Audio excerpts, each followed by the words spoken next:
Hello विद्यार्थियों, target with लक्ष्य की इस नई वीडियो में आप सभी का स्वागत है। इसमें जो पहला क्वेश्चन दिया गया इसमें 2 पॉइंट हैं। पहला है कि संक्रमण तत्व किस प्रकार के यौगिकों में उच्च ऑक्सीकरण अवस्था दर्शाते हैं। तो याद रखिएगा कि जो संक्रमण तत्व होते हैं इनकी उच्च ऑक्सीकरण अवस्थाएं जो होती हैं वो फ्लोराइडों, ये आप लोग याद रखेंगे यहाँ पर, फ्लोराइडों का जो है ऑक्साइडों में परिलक्षित होती हैं, यानी कि उसमें निहित होती हैं। तो अगर यहाँ पर हम लोग उदाहरण की बात करें तो जैसे कि जो आपका Mn होता है, अगर इसकी ऑक्सीकरण अवस्था की बात करें तो इसकी ऑक्सीकरण अवस्था जो होती है वो +7 होती है और ये ऑक्सीकरण अवस्था जो है वो Mn2O2 में परिलक्षित होती है, यानी कि जो Mn2O2 होता है इसमें यहाँ पर परिलक्षित होती है, इसकी जो ऑक्सीकरण अवस्था होती है। तो अगर आप यहाँ पर लिखना चाहें तो ध्यान दीजिए, इसमें बताया गया है कि संक्रमण तत्व की जो उच्च ऑक्सीकरण अवस्थाएं होती हैं वो फ्लोराइडों का ऑक्साइडों में जो है परिलक्षित होती हैं। इस प्रकार से आप बता सकते हैं, उदाहरण के लिए आप प्रयोग कर सकते हैं कि Mn की जो +7 ऑक्सीकरण अवस्था होती है वो Mn2O2 में परिलक्षित होती है। इस प्रकार से आप यहाँ पर इसके बारे में बता सकते हैं। अब इसके बाद ध्यान दीजिए, इसी का सेकंड पॉइंट यहाँ पर है कि द्रव स्नेही सॉल्व और द्रव विरोधी सॉल्व की अपेक्षा अधिक स्थायी क्यों होते हैं, इसके बारे में आपको यहाँ पर बताना है। तो आप लोग याद रखिएगा कि जो द्रव स्नेही सॉल्व होते हैं ये अत्यधिक जलयोजित होते हैं, यानी कि ये जो होते हैं अत्यधिक जलयोजित होते हैं तथा जलयोजन के कारण ये जो है अधिक स्थिर होते हैं और सरलता से जो है यहाँ पर स्कंदित नहीं होते हैं। ये आप लोग बता सकते हैं इसके बारे में। तो ध्यान दीजिए यहाँ पर, जिसमें यहाँ पर बताया गया कि द्रव स्नेही सॉल्व जो है वो अत्यधिक जलयोजित होते हैं तथा जलयोजन के कारण ये जो है स्थिर होते हैं और सरलता से जो है स्कंदित नहीं होते हैं। और इसके विपरीत जो द्रव विरोधी सॉल्व होते हैं ये सरलता से स्कंदित हो जाते हैं, जिसके कारण ये जो है कम स्थायी होते हैं। इस प्रकार से आप यहाँ पर लिख सकते हैं। अब इसके बाद ध्यान दीजिए, अगला क्वेश्चन यहाँ पर दिया गया है कि एथिलएमीन बनाने की रासायनिक समीकरण लिखिए तथा निम्न के साथ जो है इसकी रासायनिक अभिक्रियाओं के समीकरण भी लिखिए। पहला यहाँ पर दिया गया है क्लोरोफॉर्म तथा एल्कोहलिक KOH के साथ और दूसरा यहाँ पर दिया गया है नाइट्रस अम्ल के साथ।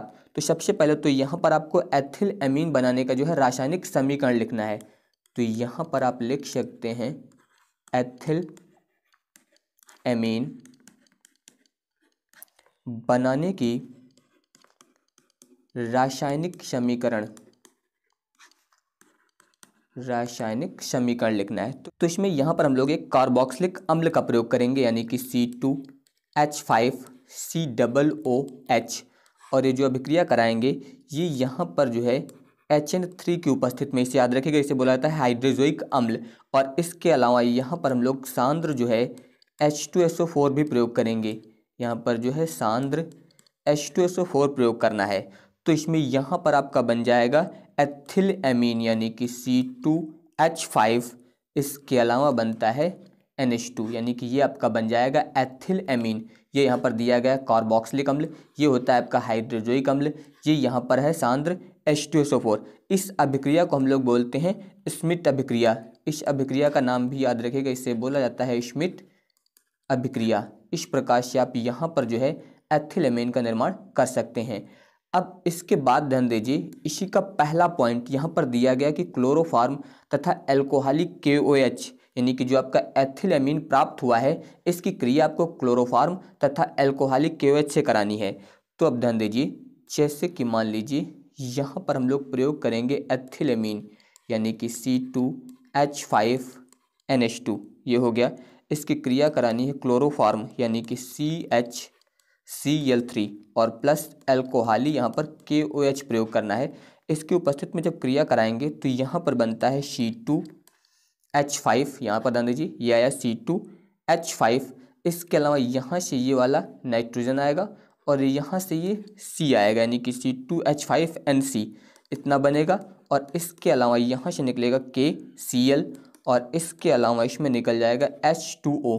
अगर इसको आप संतुलित करेंगे तो यहाँ पर 3 से गुणा करना होगा आपको, इसके अलावा 3 से यहाँ पर और 3 से यहाँ पर। इस प्रकार से आप इसको संतुलित कर सकते हैं। तो यहाँ पर ये जो बना है इससे बोला जाता है एथिल आइसोसाइनाइड। आप इसका नाम नोट कर लीजिए, इसका नाम होता है एथिल आइसोसाइनाइड। बाकी इसका आपको बता दिया गया, ये एथिलएमीन है, ये क्लोरोफॉर्म है और ये एल्कोहली यहाँ पर पोटेशियम हाइड्रोक्साइड यानी कि KOH दिया गया। तो यहाँ पर जो बना है ये बना है एथिल आइसोसाइनाइड। इस प्रकार से अब इसके बाद ध्यान दीजिए इसी का सेकंड पॉइंट नाइट्रस अम्ल यानी कि जो आपका एथिलेमीन है, इसकी क्रिया आप करानी है आपको नाइट्रस अम्ल से। तो अब ध्यान दीजिए यहाँ पर इसी का सेकंड पॉइंट एथिलेमीन यानी कि C2H5NH2, इसकी क्रिया कराएंगे आप यहाँ पर नाइट्रस अम्ल से यानी कि HNO2 से। तो जब नाइट्रस अम्ल से यहाँ पर इसकी क्रिया कराएंगे तो यहाँ पर ध्यान दीजिए ये C2H5, इसके अलावा यहाँ से ध्यान दीजिए एक हाइड्रोजन और एक ऑक्सीजन निकलेगा, तो यहाँ पर बनेगा C2H5OH, ये बनता है। इसके अलावा इसमें से नाइट्रोजन गैस निकल जाती है यानी कि यहाँ से ये N और यहाँ से ये N निकलेगा, तो यहाँ से नाइट्रोजन गैस जो है बाहर निकल जाएगी। तो यहाँ पर ये जो बना है C2H5, इससे हम लोग बोलते हैं एथेनॉल। इसका नाम याद रखिएगा, इससे बोला जाता है एथेनॉल। तो यहाँ पर जब एथिलेमीन की क्रिया हम लोग नाइट्रस अम्ल से कराते हैं तो क्या बनता है, एथेनॉल बनता है। इस प्रकार से आप इन सभी अभिक्रियाओं को बता सकते हैं। अब इसके बाद ध्यान दीजिए क्वेश्चन नंबर ग, इसमें पहला पॉइंट जो दिया गया यहाँ पर दिया गया कि हैलोजन परमाणुओं की परमाणविक एवं आयनिक त्रिज्याएं कैसी होती हैं। यहाँ पर आपको परमाणविक और आयनिक त्रिज्याओं के बारे में बताना है। तो आप लोग याद रखिएगा कि जो हैलोजन परमाणु होते हैं, इनकी जो परमाणुओं की त्रिज्या होती है वो अपने आवर्त में जो है अन्य तत्वों की अपेक्षाकृत छोटी होती है। ये आप लोग याद रखेंगे कि हैलोजन परमाणुओं की त्रिज्या जो है वो अपने आवर्त में अन्य तत्वों की अपेक्षा जो है वो छोटी होती है, क्योंकि आवर्त में जो है बाएं से दाएं चलने पर, याद रखिएगा आवर्त में जो है बाएं से दाएं चलने पर जो है प्रभावी नाभिकीय आवेश में जो है वृद्धि होती है। ये आप लोग यहाँ पर याद रखेंगे यहाँ पर कि बाएं से दाएं चलने पर जो है प्रभावी नाभिकीय आवेश में यहाँ पर वृद्धि हो जाती है। तो अगर आप लिखना चाहें तो ध्यान दीजिए, इसमें बताया गया है कि हैलोजन परमाणुओं की त्रिज्या जो है वो अपने आवर्त में अन्य तत्वों की अपेक्षाकृत जो है वो छोटी होती है, क्योंकि आवर्त में बाएं से दाएं चलने पर प्रभावी नाभिकीय आवेश में जो है वृद्धि होती है। इस प्रकार से आप यहाँ पर बता सकते हैं। अब इसके बाद ध्यान दीजिए इसी का सेकंड पॉइंट यहाँ पर दिया गया, ब्रोमीन की सिल्वर नाइट्रेट से अभिक्रिया का समीकरण दीजिए। यहाँ पर जो ब्रोमीन है इसकी जो है यहाँ पर सिल्वर नाइट्रेट से अभिक्रिया का आपको समीकरण देना है। तो सिल्वर नाइट्रेट की बात हो रही है, यानी कि आप यहाँ पर लिख सकते हैं AgNO3, ये होता है आपका सिल्वर नाइट्रेट। इसकी क्रिया जो है ब्रोमीन से करानी है, तो यहाँ पर इसकी क्रिया हम लोग कराएंगे ब्रोमीन से यानी कि Br2 से। इसमें जल का प्रयोग भी किया जाएगा यानी कि H2O का प्रयोग भी करते हैं। तो जब यहाँ पर ये क्रिया कराई जाती है तो यहाँ पर ध्यान दीजिए, यहाँ से एक हाइड्रोजन और एक ऑक्सीजन निकलेगा यहाँ से, यानी कि इसमें निकलेगा पहले HO और यहाँ से Br, तो HO Br निकलेगा। इसके अलावा ध्यान दीजिए यहाँ से एक हाइड्रोजन निकला है तो एक हाइड्रोजन बचा है, यानी कि एक हाइड्रोजन यहाँ पर ये हो गया एक हाइड्रोजन। इसके अलावा ध्यान दीजिए यहाँ से ये NO3 निकलेगा, तो यहाँ पर ये HNO3 निकल जाएगा। और इसके अलावा ध्यान दीजिए Ag और एक Br यहाँ पर बचा है, तो AgBr। इस प्रकार से आप यहाँ पर ब्रोमीन की जो है सिल्वर नाइट्रेट से अभिक्रिया करा सकते हैं। ये यहाँ पर आपका सिल्वर नाइट्रेट होता है और ये यहाँ पर ब्रोमीन होता है। इस प्रकार से यह अभिक्रिया होती है। अब इसके बाद ध्यान दीजिए क्वेश्चन नंबर घ में दिया गया 0.2 ग्राम एसिटिक अम्ल के 20 ग्राम बेंजीन में बने विलयन का हिमांक जो है 0.45 डिग्री सेल्सियस जो है घट जाता है। बेंजीन में एसिटिक अम्ल के द्विलकीकरण की मात्रा की गणना कीजिए। यहाँ पर आपको द्विलकीकरण की मात्रा ज्ञात करनी है और आगे दिया गया है बेंजीन के लिए K का मान आपको यहाँ पर दिया गया है। ध्यान दीजिए यहाँ पर ये KF होगा, तो KF का मान आपको यहाँ पर दिया गया है 5.12 केल्विन मोल इनवर्स किलोग्राम, इतना आपको दिया गया है। तो सबसे पहले यहाँ पर हम लोग विलेय का अणुभार ज्ञात कर लेते हैं। यहाँ पर आप विलेय का अणुभार यानी कि M, इसके लिए आप सूत्र प्रयोग कर सकते हैं 1000 गुणे यहाँ पर होगा KF, इसके बाद गुणे स्मॉल w और बटे में यहाँ पर होगा डेल्टा T और गुणे कैपिटल W। तो यहाँ पर जो एसिटिक अम्ल की बात हुई है, पहले इसका हम लोग असामान्य अणुभार ज्ञात करेंगे। यहाँ पर आप लिख सकते हैं एसिटिक अम्ल, एसिटिक अम्ल का सूत्र होता है CH3COOH, इतना होता है। इसका आप यहाँ पर जो है असामान्य अणुभार ज्ञात करेंगे। पहले असामान्य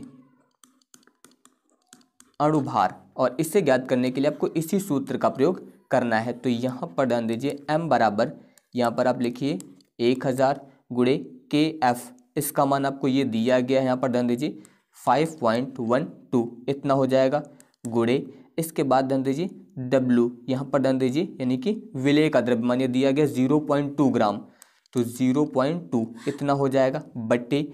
इसके बाद ध्यान दीजिए यहाँ पर दिया गया डेल्टा T, इसका मान दिया गया है यानी कि ताप, ये दिया गया 0.45, यहाँ पर 0.45 इतना हो जाएगा गुणे कैपिटल W यानी कि विलायक का द्रव्यमान, ये दिया गया है यहाँ पर 20 ग्राम, तो गुणे में हो जाएगा 20, ये इतना हुआ। अब इसके बाद ध्यान दीजिए m बराबर यहाँ पर 0 से 0 कट जाएगा। इसके अलावा ध्यान दीजिए यहाँ पर 0.2 अंक पे दिया गया, यहाँ पर एक 0 बढ़ाइए तो 0.2 अंक पे हो जाएगा। अब ये दशमलव से दशमलव भी कट जाएगा। इसके अलावा 2 से आप इसको भी कैंसिल कर दीजिए, 2 दहम 20 इतना हो गया। तो यहाँ पर ध्यान दीजिए जब इसको आप सॉल्व करेंगे पूरा, तो सॉल्व करने पर ये लगभग आएगा 113.8 ही, आप सॉल्व करके चेक कर लीजिएगा। तो ये यहाँ पर आ जाएगा असामान्य अणुभार।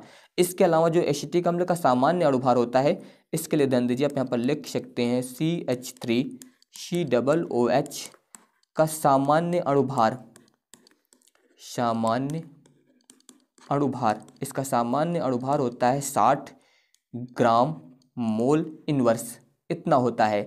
अब इसके बाद यहाँ पर हम लोग 1/2 गुणांक ज्ञात करेंगे। 1/2 गुणांक को लिखते हैं स्मॉल आई से, और सूत्र होता है सामान्य अणुभार, सामान्य अणुभार, और बट्टे में होता है असामान्य अणुभार, असामान्य अणुभार। तो यहाँ से हम लोग ज्ञात करेंगे 1/2 गुणांक यानी कि आई, इसे आप 1/2 गुणक बोलेंगे।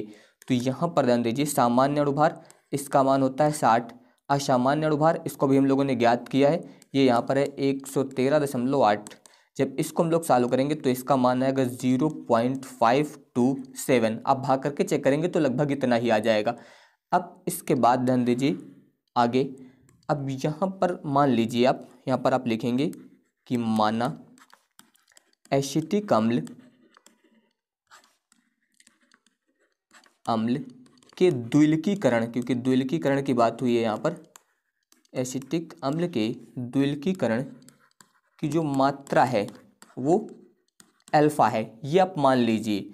तो यहाँ पर ध्यान दीजिए जैसे कि मान लीजिए यहाँ पर हम लोग एसिटिक अम्ल सूत्र लिखेंगे CH3COOH, इसके यहाँ पर 2 अणु प्रयोग करेंगे।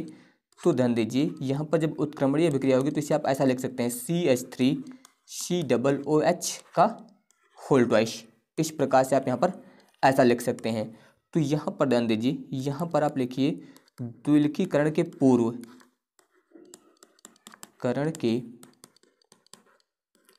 तो द्विलकीकरण के पूर्व यहाँ पर ध्यान दीजिए अगर इसमें हम लोग कणों की संख्या की बात करें, यहाँ पर आप लिख सकते हैं कणों की संख्या, तो द्विलकीकरण के पूर्व जो कणों की संख्या होगी वो 1 होगी, और इधर ध्यान दीजिए जो ये आया है इसकी यहाँ पर 0 होगी।